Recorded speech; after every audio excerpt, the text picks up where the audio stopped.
नमस्कार, मैं अरुण कुमार पांडे। आप देख रहे हैं अरुण पांडे की बात। आज बिहार के लिए एक बड़ी खबर है। पिछले 3 साल से, कहिए 2023 से ही बिहार में नौकरी की बहार आ गई है। आज ही मुख्यमंत्री ने एक ट्वीट किया और कहा कि भाई बिहार के सरकारी स्कूलों में शिक्षकों के कितने पद खाली हैं, कितनी रिक्ति है। हमने शिक्षा विभाग को निर्देश दिया है कि शीघ्रातिशीघ्र आप रिक्ति कितनी है आइडेंटिफाई कीजिए, ताकि TR4 की परीक्षा BPSC द्वारा शिक्षकों की परीक्षा होती है, शिक्षकों की नियुक्ति होती है बिहार में। तो चौथी बार ये परीक्षा होने वाली है TR4। तो जल्द से जल्द ये कार्रवाई हो TR4 की, इसको लेकर हमने निर्देशित किया है।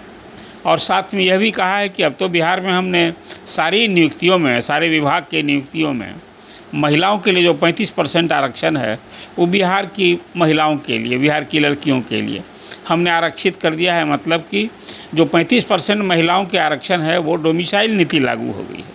उसमें बिहारी मूल की लड़कियां ही आवेदन देंगी और नौकरी का अवसर मिलेगा। तो मुख्यमंत्री की ओर से ये घोषणा के बाद लगे हाथ शिक्षा मंत्री सुनील कुमार ने कहा कि 1 सप्ताह के अंदर हम लोग BPSC से अधियाचना भेजने वाले हैं।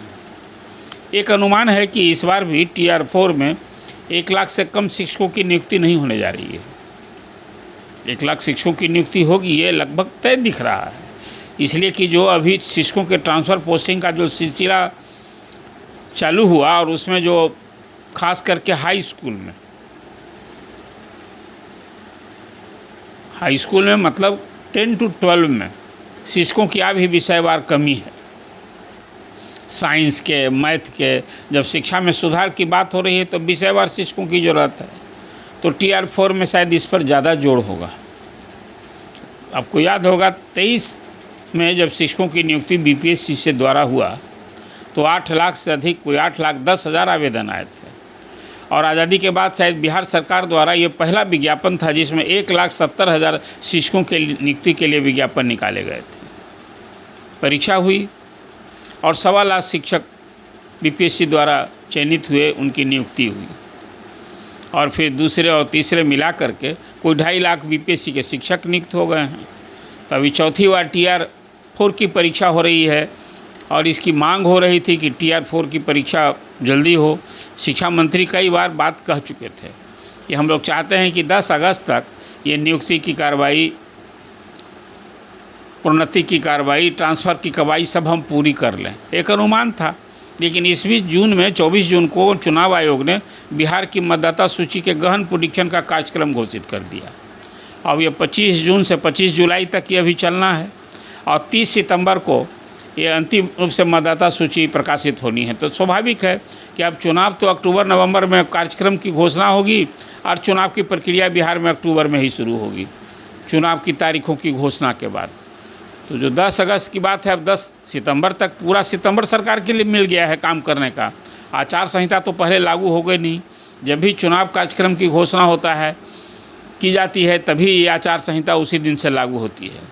इस बीच आपको याद होगा कि नियुक्ति को लेकर मुख्यमंत्री भी एक भारी दबाव में हैं, जहां तेजस्वी यादव बराबर कहते रहे हैं कि भाई 17 महीना बनाम 17 साल। यानी हमने जब सत्ता संभाली, राजद सत्ता में सहभागी बना, तभी नियुक्ति की बिहार में बहार हुई। और उनके कारण, जैसा वो दावा करते हैं कि शिक्षक नियुक्ति का ये अभियान शुरू हुआ। 2 बार TR1 और TR2 की बहाली हुई। तो के पाठक का भी समय था उस समय। खैर, आज ये नई घोषणा के बाद अब बिहार के कम से कम 5 लाख जो शिक्षक नियुक्ति की बाट जोह रहे हैं, उन अभ्यर्थियों के लिए एक बड़ा अवसर फिर मिलने जा रहा है। और उसमें एक नई मांग भी शुरू हो गई है। लोग चाहते हैं कि भाई इस बीच में स्टेट की परीक्षा पहले हो जाए। एक तरफ तो 35% पदों पर डोमिसाइल नीति लागू हो गई और आरक्षण का लाभ जो अभी 50% है वो बिहारी मूल के ही, बिहारी के लोगों के लिए मिलता है। जो सरकारी नौकरियों में आरक्षण 50% अभी है, वो बिहारी के लोगों को मिलता है। मतलब जो सामान्य सीट है उसमें भी बिहार के बाहर के लोग आएंगे। उसमें लड़कियों के जो 35% सीटें हैं उस पर तो कोई बिहार की ही लड़कियां होंगी। तो आप यूँ कहें कि 50%, उस 50% भी तो महिलाओं के लिए जो आरक्षण लागू है उसमें 35% लड़कियों का ही आपकी नियुक्ति होती है। तो कुल मिला जुला करके अब सामान्य सीटों की संख्या उस हिसाब से कम हो गई है। तो बाहर के लोग जो बिहारी गैर बिहारी हैं जो आवेदन करेंगे वो सभी सामान्य सीट पर ही आएंगे, इसलिए कि डोमिसाइल नीति ना, पुरुषों के लिए तो डोमिसाइल नीति लागू नहीं है। तो ये कारण है जो ये भी मांग हो रही है। हालांकि पहली परीक्षा में आपको याद होगा TR1 में पहले हुआ था कि डोमिसाइल नीति लागू होगी, फिर डोमिसाइल नीति समाप्त कर दिया गया और ये मांग तब से जोर पकड़ती रही कि डोमिसाइल नीति लागू कीजिए। और बिहार में जब अभी नया फैसला हुआ है कि लड़कियों के लिए सभी विभागों में सभी नियुक्ति में 35% बिहारी मूल की लड़कियों को आरक्षण मिलेगा, तो पुरुषों को भी ये लाभ मिलना चाहिए। और वो मांग तो 90% तक डोमिसाइल नीति लागू करने की बात हो रही कि किया जाना चाहिए। खैर ये एक अलग विषय है, लेकिन अभी तय हो गया है कि TR4 की परीक्षा बिहार विधानसभा चुनाव के पहले होगी और नियुक्ति भी होगी। एक बड़ी खबर है। और इसके साथ ही शिक्षकों के जो पद हैं अभी खाली जो पद हैं अभी, इसलिए सरकार की ये मान्यता है कि प्राइमरी स्कूल में छात्र के अनुपात में शिक्षकों की कमी नहीं रह गई है। बिहार के बाहर के भी लोग आए, उसमें ज़्यादा प्राइमरी स्कूल में ही आए हैं। उस समय ये आंकड़ा आया था कि 12% पहली परीक्षा में बिहार के बाहर के लोग आए थे, उसमें ज़्यादा यूपी के थे। फिर लगातार दूसरी और तीसरी परीक्षा मिला करके गैर बिहारी जो सामान्य सीट पर आए हैं अपनी मेधा के बल पर, उनकी संख्या 25 से 30 हज़ार हो गई है। तो अभी एक बड़ी खबर थी जिससे आपने आपको अपडेट किया। और ये एक जो नियुक्ति का अवसर आप सभी जानते हैं कि बिहार सरकार ने, नीतीश सरकार ने चुनाव के पहले 5 साल में जो 10 लाख सरकारी नौकरी देने का वादा किया था, वो 12.5 लाख का लक्ष्य पूरा होने जा रहा है। उसमें ये शिक्षक की भी नियुक्ति भी शामिल होगी। आज ही आपने देख रहे हैं कि 19,000 से अधिक सिपाही की नियुक्ति के लिए आज से परीक्षा शुरू हो गई। ये 6 चरणों में परीक्षा होगी, ये भी एक बड़ी नियुक्ति है। इसी तरह से स्वास्थ्य विभाग में नियुक्ति का सिलसिला कार्रवाई हो रही है। तो कुल मिला जुला करके चुनाव के पहले 12.5 लाख सरकारी नौकरी 5 साल में देने का जो लक्ष्य है, ये पूरा करने का मुख्यमंत्री ने भरोसा दिलाया है, दावा किया है। और अब तो और चुनाव के बाद जो नई सरकार बनेगी उसके लिए भी, मतलब गवर्नमेंट ने चुनाव युवाओं को साधने के लिए, बेरोजगारों को साधने के लिए 5 साल में 2025 से 30 के लिए भी 1 करोड़ नौकरी और रोज़गार देने का वादा कर दिया है। कल ही बिहार कैबिनेट ने इसको लेकर मुख्यमंत्री ने जो पहले घोषणा की थी उस लक्ष्य की स्वीकृति दी है।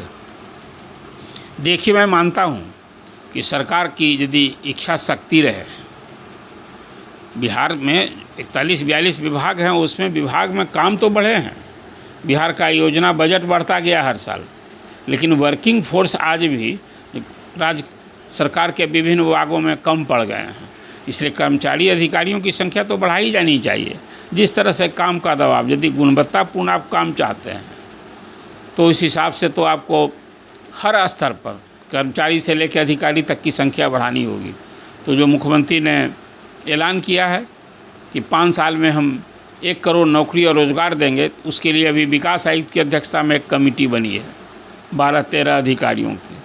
और जो विभाग से बात छनकर जो जानकारी मिली उसमें उन लोगों का लक्ष्य है कि यदि ये वर्कआउट किया जाएगा तो अगले 5 साल में कोई 22-22.5 लाख सरकारी नौकरी देने का मार्ग प्रशस्त होगा। शेष रोज़गार से रोज़गार दिए जाएंगे। उसके लिए खास करके जो सब विकास की योजनाएं चल रही हैं उसमें तो रोज़गार का अवसर मिलता ही है।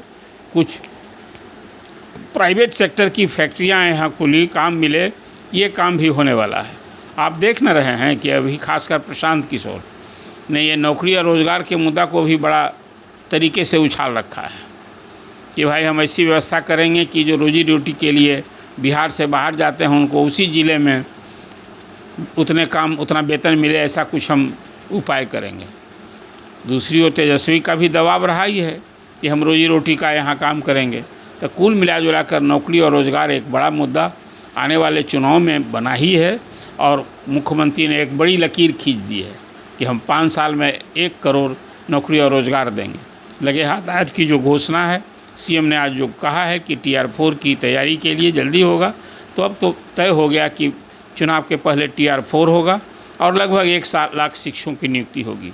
ये उन अभ्यर्थियों के लिए शिक्षक नियुक्ति के लिए ये एक बड़ा अवसर फिर मिलने जा रहा है। मुझे लगता है कि ये बम्पर नियुक्ति का जो सिलसिला बिहार में नौकरी की बहार है, ये अवसर अभी चुनाव तक तो रहेगा ही, आगे भी बिहार में जिस ढंग से ठानी गई है, चाहे वो सरकार जिस किसी की बने, नौकरी और रोज़गार ये एक बड़ा मुद्दा है। ये मुद्दा पर कोई भी सरकार सत्ता में जो भी पार्टी रहेगी, इस पर काम करना उसके लिए एक बड़ी चुनौती होगी और बिहार के छात्र युवकों को इस भरोसे पर लेना होगा कि हम सबको यदि पढ़ाई लिखाई में सुधार कर रहे हैं तो नौकरी का अवसर, रोज़गार का अवसर भी बिहार में देंगे। तो ये आपको चर्चा कैसी लगी आप कमेंट कीजिए, कोई सवाल हो तो ज़रूर कीजिए और ख़ास करके आपसे फिर अपेक्षा है कि अरुण पांडे की बात सब्सक्राइब कीजिए और अपने लोगों के बीच शेयर कीजिए। धन्यवाद। अगर आपको ये खबर अच्छी लगी तो चैनल को सब्सक्राइब करना नहीं भूलें और बेल आइकन जरूर दबाएं।